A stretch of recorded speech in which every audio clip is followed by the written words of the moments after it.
So I want to share a story with you guys. I put it on here before, but it's not on here anymore. But this is one of my favorite stories to tell. This is why I stand for God on here, like in such a way that I do. So when my son was born, when he was 6 months old. He was in the hospital.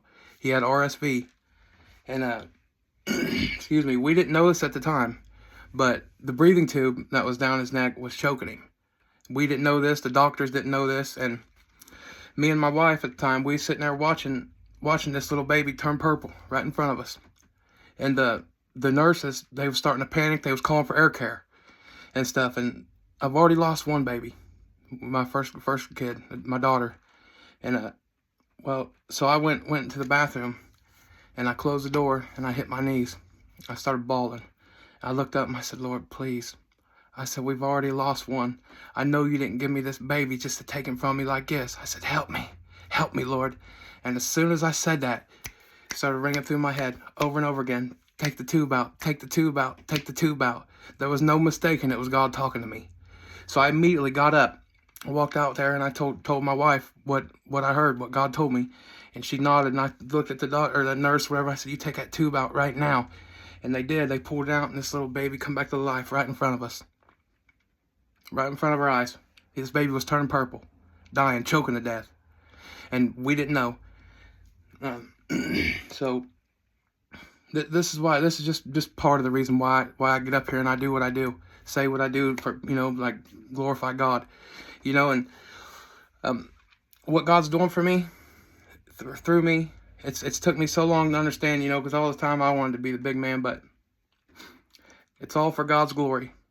Everything God has me doing is going to come to a purpose, to glorify God, and to be able to help His children turn to Him, and to be able to believe, show them how to believe, and to pray, and to seek God.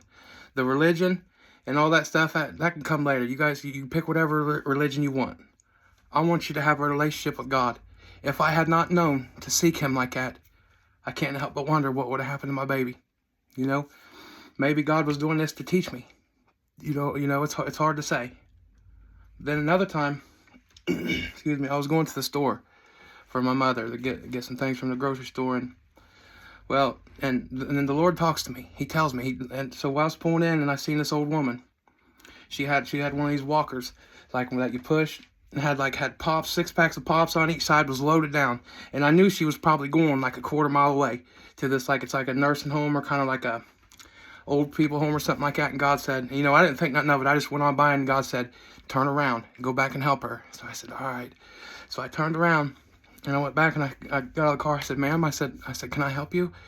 She said, oh, honey, if you want to. And I said, ma'am, I'd be honored. And so I grabbed all of her stuff, and I got, unpacking it. And this woman, she said, honey, I was praying for the Lord to send me some help. I said, well, ma'am, I said, it's funny that you said that, because it was God that told me to come back here and help you. And me and this old lady, we laughed and praised God the whole way. Talked about God, and I packed all her stuff up there for her, took her to, to her house and stuff. And it's the things like this is why I do what I do. And people, when you talk about God, hearing God's voice, people, they in this world that we live in today, they'll try to treat you like you're crazy or there's something wrong with you. Don't let that stop you from doing God's work, guys. If you listen and you can truly believe it, He will talk to you. He will help you. God bless you.